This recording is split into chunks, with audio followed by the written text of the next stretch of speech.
அம்மா ஐயோ அம்மா, பாத்து பாத்து பாத்து பாத்து மெதுவா போடு.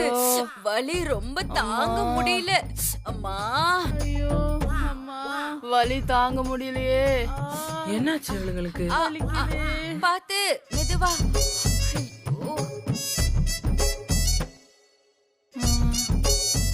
ஐயோ. மகேஸ்வரி, என்னாச்சு உங்களுக்கு? இப்படி கந்தலாகி போய் கிடக்குறீங்க எல்லாரும்? அது ஏன் கேக்குறீங்க? அந்த வித்யா எங்க எல்லாரையும் வச்சு செஞ்சுட்டா பாருங்க. பாத்து. கொஞ்சம் விட்டுருந்தா அவ எங்க மொத்த பேரையும் கொன்னே போட்டிருப்பா. அவ ஒரு ஆள் உங்க அத்தனை பேரும் அடிச்சாளா? இத சொல்ல உங்களுக்கு வெக்கமா இல்ல? கேட்டா பெரிய பெரிய கிரைம் பண்ணிட்டு வந்ததா சொல்லுதீங்க. அவ ஒரு ஆள் இல்ல, அவ கூட பலமான ஒரு ஆள் சேர்ந்திருக்கு. யாரு? சரளா. சரளாவா? 5 கொலை பண்ணிட்டு வந்திருக்காளே அவளா? அவளேதான். அவ உங்களை அடிச்சாளா?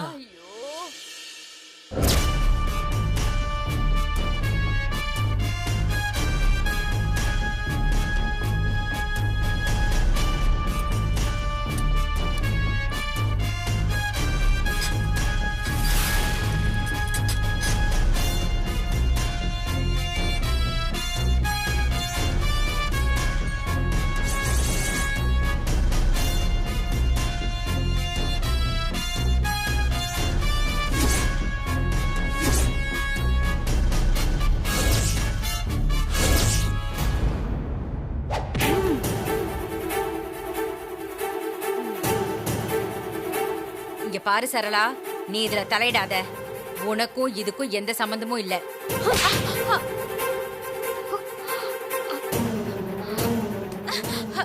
ஏய், விட்ரி. ஏய்.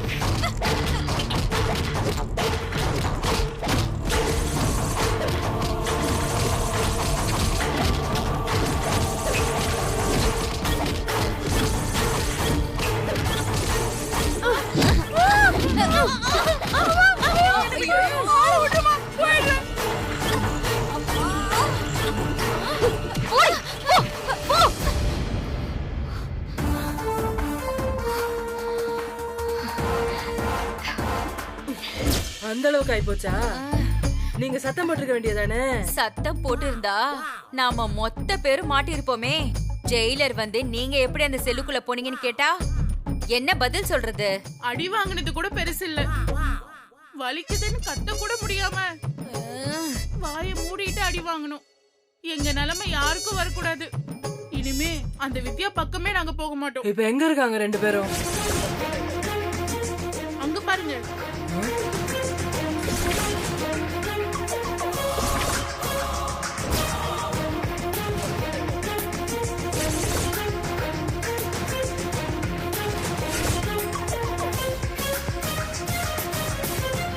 ஐயோ,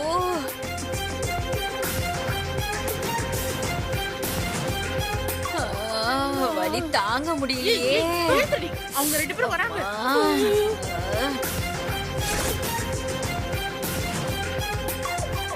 என்ன திமிரா? உனக்கு எவ்வளவு தைரியம் இருந்தா இவங்க எல்லாரையும் அடிச்சிருப்ப? உனக்கு எவ்வளவு ஆணவம் இருந்தா இவங்க கிட்ட சாவிய கொடுத்து வித்யாவை கொலை பண்ண சொல்லிருப்ப. நீயா பேசுற? பேச வேண்டியவங்களுக்காக பேசுவேன். உங்க எல்லாருக்கும் ஒண்ணு சொல்லிக்கிறேன், இவ என் தங்கச்சி. இங்க இருக்கிற வரைக்கும் இவளுக்கு நான் தான் பாதுகாப்பு. சும்மா எவளாவது இவகிட்ட வம்பு வளர்த்தீங்க, 5 கொலை பண்ணாலும் ஒரே தண்டனை தான், 10 கொலை பண்ணாலும் அதே தண்டனை தான். மொத்தமா முடிச்சு விட்டுருவேன், ஜாக்கிரதை.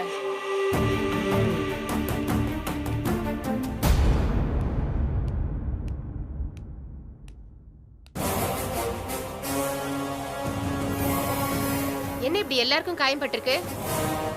மறுபடியும் இவ ஏதாவது பிரச்சனை பண்ணாளா? இவ உங்களை அடிச்சாளா?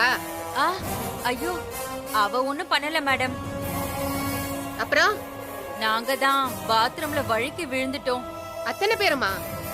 ஆமா மேடம். பாத்ரூம் சரியா சுத்தம் பண்ணாம பாசி பிடிச்சு போயிருந்திருக்கு. அதுல வரிசையா காலை வச்சு விழுந்திருக்காங்க.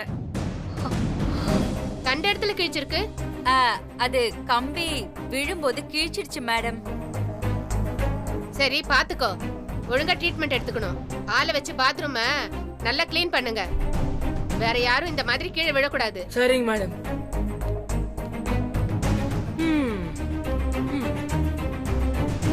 சொன்னது ஞாபகம் இருக்குல்ல? மொத்த பெரிய ஒரே குழியில ஒன்னா போட்டு புதைச்சிடுவேன். ஜாக்கிரதை. வார்டன், உனக்கும் தான் கவர்மெண்ட் கிட்ட வாங்குற சம்பளத்துக்கு மட்டும் வேலை செய்யி. இந்த மாதிரி கேவலமான வேலையெல்லாம் செய்யாத. அதையும் மீறி பண்ண அவங்க நிலைமை தான் உனக்கும். நான் கம்ப்ளைண்ட்லாம் பண்ண மாட்டேன், கண்டம் பண்ணிடுவேன். வா வித்யா.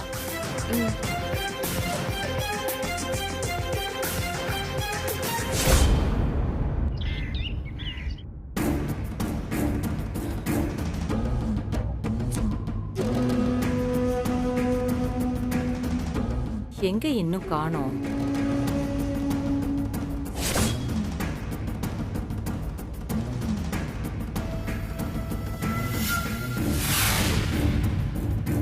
என்ன மகேஸ்வரி, என்னாச்சு? கையில கட்டு போட்டிருக்க? என்ன அந்த வித்யா கதையை முடிச்சியா இல்லையா? என்னது? வித்யாவை நான் கொல்றதா? சகுந்தலா, அவ சாதாரணமான ஆள் இல்ல, கேடிக்கு கேடி. என்ன சொல்ற? ஜெயில தானே இருக்கா, அவளுக்கு யாரு இருக்கா? ஈஸியா அவ கதையை முடிச்சிடலான்னு நாங்க ட்ரை பண்ணோம், ஆனா அது நடக்கல. இங்கேயும் அவளுக்கு ஆள் இருக்காங்க சகுந்தலா. என்ன சொல்ற? நீங்க அத்தனை பேர் இருந்தீங்களே. நாங்க 10 பேருனா அவங்க 2 பேரு எங்க மொத்த பேருக்கும் சமம். என்ன அடி! சத்தம் போட்டு வெளியில கத்த கூட முடியல, வெச்சு வெளுத்துட்டா. கைய காலெல்லாம் கிழிச்சிட்டா, வெளியில கூட சொல்ல முடியல சகுந்தலா. இது சொல்றதுக்கு உனக்கு வெக்கமா இல்ல? நீ எவ்வளவு பெரிய ஆளு, இப்படி அவகிட்ட அடி வாங்கிட்டு வந்தேன்னு கூச்சமே இல்லாம சொல்லிட்டு இருக்க. ச்சே, உன்னை நம்பினதுக்கு என் புத்தி சிறுப்பால் அடிச்சுக்கணும். உனக்கு அவ்வளவு தைரியம் இருந்தா நீ ஏதாவது தப்பு செஞ்சுட்டு உள்ள வா, வந்து அந்த வித்யா கதையை முடி. அப்ப தெரியும் அவ எவ்வளவு ஸ்ட்ராங்னு. நீ இல்ல, உன் அப்பனே வந்தாலும் அவளை ஒண்ணும் பண்ண முடியாது. கோர்ட்ல அவளுக்கு ஏதாவது தண்டனை கிடைக்கிற மாதிரி பாத்துக்கோ. இப்போதைக்கு அது ஒண்ணு மட்டும்தான் ஒரே வழி.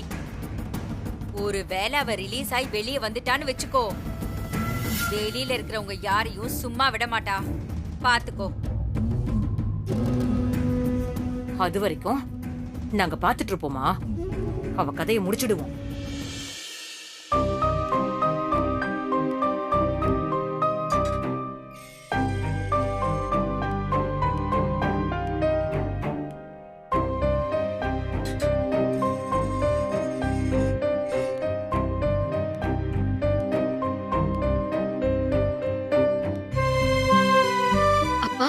அம்மாடி வித்யா,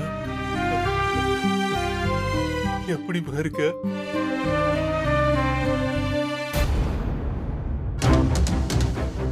ஏய், இதானே எல்லா பிரச்சனைக்கும் காரணம்.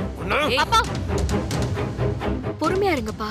என்ன வித்யா, உங்க அப்பா ரொம்ப தான் துள்றாரு. அப்புறம் ஜெயிலாம் எப்படி இருக்கு? எனக்கு ரொம்ப வசதியா தான் இருக்கு, ஆனா உங்களுக்கு செட் ஆகுமான்னு தான் தெரியல. உள்ள வரும்போது ஏதாவது ஸ்பெஷல் பெர்மிஷன் கேட்டுக்கோங்க, இல்லனா ரொம்ப கஷ்டம். ஜெயிலுக்கு வந்தும் உன் திமிரு இன்னும் அடங்கலல்ல. கூடவே பிறந்தது என்னை விட்டு போகாது. கோர்ட்ல தீர்ப்பு வந்ததுக்கு அப்புறம் உனக்கு ஜெயில் கிடையாது, டைரக்டா ப்ரமோஷன். புரியலையா? மேல உனக்கு கண்டிப்பா தூக்குதான்னு வெளியில பேசிட்டு இருக்காங்க, அது தெரியுமா? ஏய், அப்படி மட்டும் நடந்துச்சு உங்க அத்தனை பேரை வெட்டி போட்டு நான் ஜெயிலுக்கு போயிருவேன். அது வரைக்கும் நீ இருந்தா தானே. எப்பவோ செத்திருக்க வேண்டிய ஆளு ஏதோ அதிர்ஷ்டவசமா உயிர் தப்பிச்சுட்டு ரொம்ப ஆட்டம் காட்டாத. ஏய் அப்பா அடங்கு. ஏங்க, இங்க எல்லாம் ஒண்ணும் சத்தம் போடக்கூடாது. டைம் முடிஞ்சிச்சு, சீக்கிரம் கிளம்புங்க. ஒரு நிமிஷம் மேடம். சீக்கிரம் பேசிட்டு கிளம்புமா. அப்பாவும் பொண்ணு பாவம் பாசமா ஏதாவது பேசுவீங்க, நான் கிளம்புறேன்.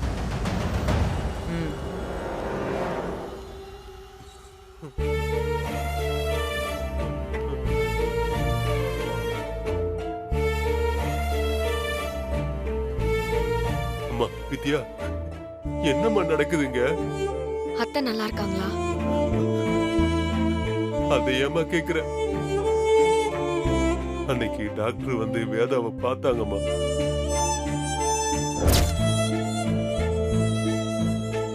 உங்க பையன் உயிரோட இருந்தா உடனே அவங்க கண்ணு முன்னாடி வந்து நிறுத்துங்க. இல்ல அவர் இறந்துட்டாருன்னா அந்த உண்மையை சொல்லி அவங்களை ஏத்துக்க வைங்க. சஞ்சய், வேதா வேதா வேதா, சஞ்சய், இப்ப வரைக்கும் அந்த பிரீத்தி அங்கதாம்மா இருக்கா. அவளை யாராலையும் எதுவுமே பண்ண முடியல. ஆனா நீ ஜெயில இருக்கியம்மா. இதுக்கெல்லாம் ஒரு முடிவே இல்லையாம்மா? அம்மாடி, மாப்பிள்ளைக்கு என்னதான் ஆச்சு? மாப்பிள்ளை உயிரோட இருக்காரா இல்லையா? கோர்ட்ல தீர்ப்பு உனக்கு எதிரதான் வரும்னு எல்லாரும் பேசிக்கிறாங்கம்மா. எனக்கு ரொம்ப பயமா இருக்குமா. லாயர் கொடுத்த டைம் இன்னையோட முடியுது. நம்மளால ஒரு ஆதாரத்தை கூட திரட்ட முடியலையம்மா. அப்பா, எனக்கு ஒண்ணும் ஆகாது. சஞ்சய் கண்டிப்பா திரும்பி வருவாரு. தப்பு செஞ்ச அத்தனை பேருக்கும் தண்டனை வாங்கி கொடுத்துட்டு என்னை காப்பாத்துவாரு. நீங்க தைரியமா இருங்க. எப்படிமா? எந்த நம்பிக்கையில இத சொல்ற? அவர் கட்டின தாலி என் கழுத்துலயும் அவர் செஞ்சு கொடுத்த சத்தியம் என் மனசுலயும் இருக்குப்பா. அவர் வருவாரு. சரிம்மா, பார்த்து பத்திரமா நீ இருந்துக்கம்மா. நான் வரேன்.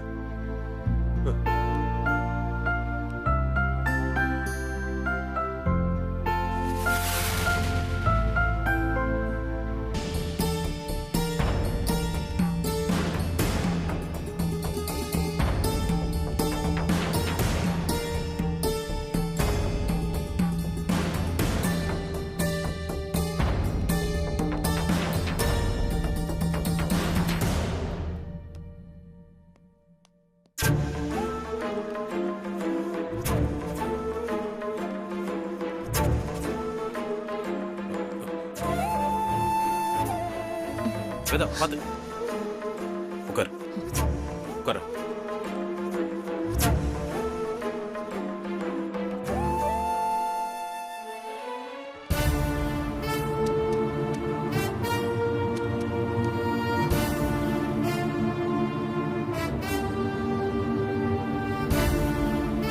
வணக்கம். எல்லாரும் உட்காருங்க.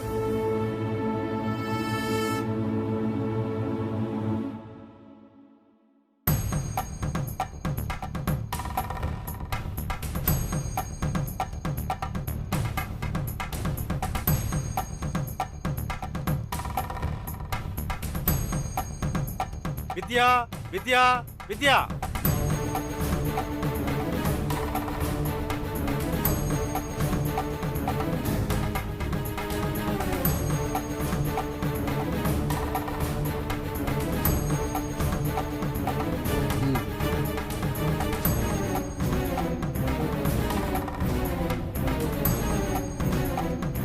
என்னம்மா, உன் புருஷன் சாகல, உயிரோட தான் இருக்காருன்னு சொன்னியே.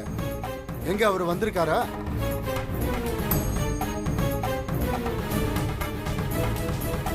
இறந்து போனவர் எப்படிங்க ஐயா உயிரோட திரும்பி வர முடியும்? அதெல்லாம் அவங்களோட கற்பனை. கொலை பண்ணிட்டு இந்த மாதிரி போய் சொன்னா இந்த கேஸ்ல இருந்து தப்பிச்சுக்கலான்னு பிளான் பண்ணிருக்காங்க. Objection your honour.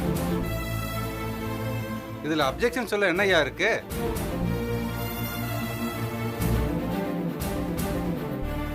அவர் உயிரோட இருந்தா கோர்ட்டு கூட்டு வர வேண்டியதானே? அவரே வந்து சாட்சி சொன்னா இவங்க நிரபராதி ஆயிடுவாங்கல்ல. எதுக்காக கஷ்டப்படணும்? ஐயா, அவர் எங்க இருக்காருன்னு எங்களாலேயே கண்டுபிடிக்க முடியலங்க. ஆனா அவர் இருக்காருன்னு நம்பிக்கையா சொல்றாங்க. என்ன நீ இந்த பொண்ணு மாதிரியே பேசுற? அவர் உயிரோட இருக்காருங்கிறதுக்கு என்ன ஆதாரம் இருக்கு? அவர் நேர்ல கூட வர வேண்டாம். அவர் இருக்காருங்கிறதுக்கு சரியான ஒரே ஒரு ஆதாரம், அதை காட்டினா கூட போதும். என்னைய ஆதாரத்தை கேட்டா அமைதியா இருக்க? பதில் சொல்லியா? நம்பிக்கையும் கடைசியா என் புருஷன் என்கிட்ட சொன்ன வார்த்தையும் மட்டும்தாயா என்கிட்ட இருக்கிற ஆதாரம். அவரு வந்துருவாருங்கயா. இதை வச்சு எப்படிமா தீர்ப்பு சொல்றது? டிஎன்ஏ டெஸ்ட் ரிசல்ட் வந்துருச்சா? ஐயா, பாடி ரொம்ப வீக்கா இருக்கிறதுனால டெஸ்ட் எடுக்கிறதுக்கு கொஞ்சம் தாமதமா இருக்கு. ரிசல்ட் வர்றதுக்கு இன்னும் 1 வாரம் ஆகும். என்னையா நீ? டிஎன்ஏ டெஸ்ட் ரிப்போர்ட் வர வரைக்கும் எங்களுக்கு அவகாசம் வேணுங்க ஐயா. ஐயா, அதுக்கு முன்னாடியே இவங்க தான் கொலை பண்ணாங்கன்றதுக்கான இன்னும் சில சாட்சிகளை நான் விசாரிக்கணுங்க ஐயா. அதை வச்சு நீங்க தீர்ப்பு வழங்கணும்னு நான் கேட்டுக்கிறேன். சரி, விசாரிங்க. முதல்ல நான் வித்யாவோட அப்பா மாணிக்கத்தை விசாரிக்கணுங்க ஐயா. Yes, permission granted. கூப்பிடியா? மாணிக்கா, மாணிக்கா, மாணிக்கா. வணக்கம் ஐயா.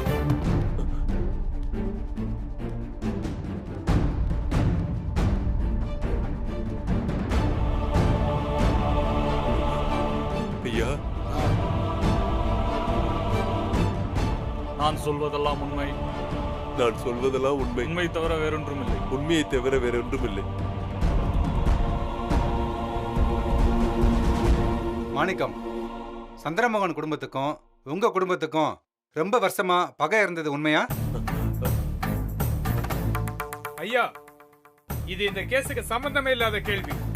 அவங்க 2 பேரும் ரொம்ப நல்ல நண்பர்களா இருந்திருக்காங்க. அதை உறுதிப்படுத்த தான் சார் நான் கேள்வியே கேட்கிறேன்.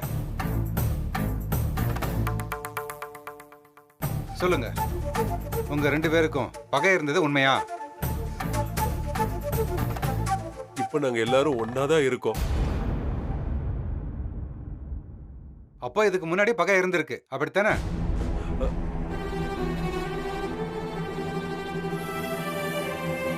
உங்க மனைவி பார்வதியோட இழப்புக்கு காரணம் இந்த குடும்பம் தானே. இந்த குடும்பத்து மேல நீங்க கோபமா இருந்திருக்கீங்க. நீங்க அந்த குடும்பத்துல பல கலவரம் பண்ணிருக்கீங்க.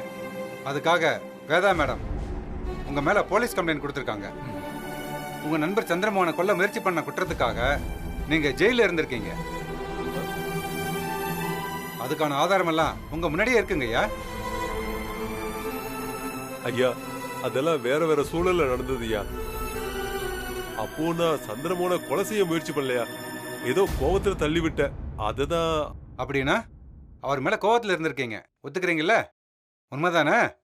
இப்ப எங்களுக்குள்ள எந்த பிரச்சனையும் இல்ல அப்படின்னு நீங்க சொல்றீங்க. ஆனா அது உண்மை இல்லை. என்ன நடந்துச்சுன்னு நான் சொல்றேன். ஐயா, சுமார் 20 வருஷத்துக்கு முன்னாடி வேதா தன் குடும்பத்தோட ஊரை விட்டு வரும்போது மாணிக்கம் தன் பணத்தை கொடுத்து உதவி பண்ணிருக்காரு. கொஞ்ச நாள்ல அவர் மனைவி பார்வதி பிரசவத்துல இறந்திருக்காங்க. அதுக்கு இவங்க பணத்தை திரும்ப கொடுத்து உதவல. அதனாலதான் தன் மனைவி இறந்துட்டதா நினைச்சு அந்த குடும்பத்து மேல பகையை வளர்த்துக்கிட்டாரு. அதே பகைய தான் மகளுக்கும் ஊட்டி ஊட்டி வளர்த்திருக்காரு. வேதாவை பழி வாங்குறதுக்காக வித்யா தான் யாரு என்னங்கிற அடையாளத்தை மறைச்சு வாணிங்கிற பேர்ல அந்த குடும்பத்துக்குள்ள போய் பல தில்லுமுள்ளி வேலைகளை பண்ணி சஞ்சய கல்யாணம் பண்ணிக்கிட்டான். ஏற்கனவே அந்த குடும்பத்தால பல கஷ்டங்களை அனுபவிச்ச வேதா வித்யா மாணிக்கத்தோட பொண்ணுன்னு தெரிஞ்சதும் அவளை வீட்டை விட்டு துரத்திருக்காங்க.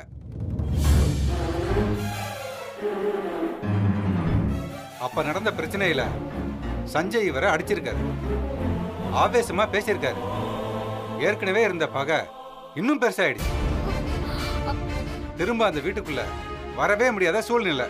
அதனால வித்யா ஆம்பளை வேஷத்துல உள்ள வந்திருக்கா. உள்ள வந்து பல தடவை வேதாவை கொலை பண்ணவும் முயற்சி பண்ணிருக்கான். ஆனா எதுவுமே நடக்கல. சஞ்சய் ஒவ்வொரு தடவையும் அவங்க அம்மாவை காப்பாத்திருக்காரு. அவருக்கு வித்யா தான் இதெல்லாம் பண்றான்னு தெரியவே இல்லை.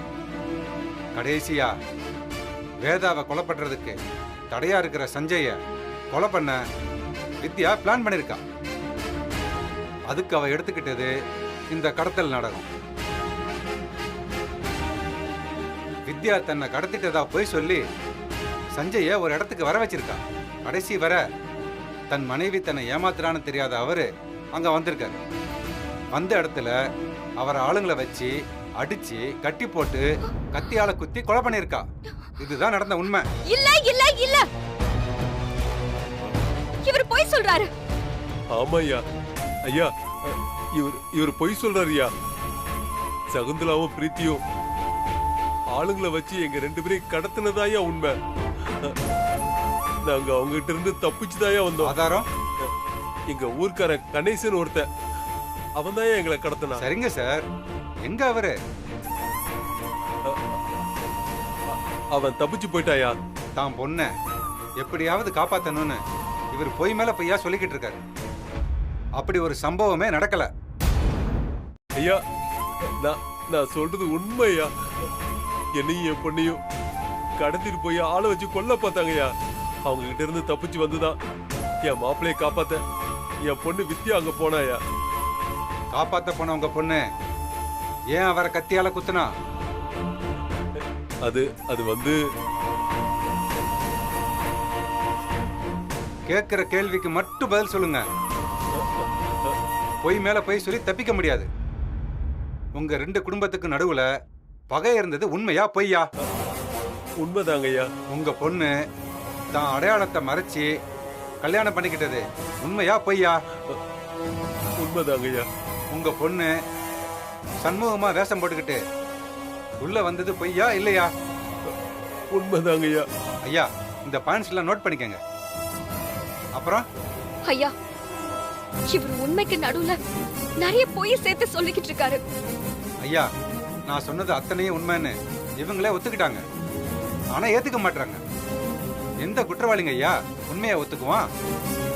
ஐயா, வித்யா சண்முகமா வந்தது, அந்த குடும்பத்துக்கு வாழ போனது எல்லாமே அந்த குடும்பத்தோட நல்லதுக்கு தான்.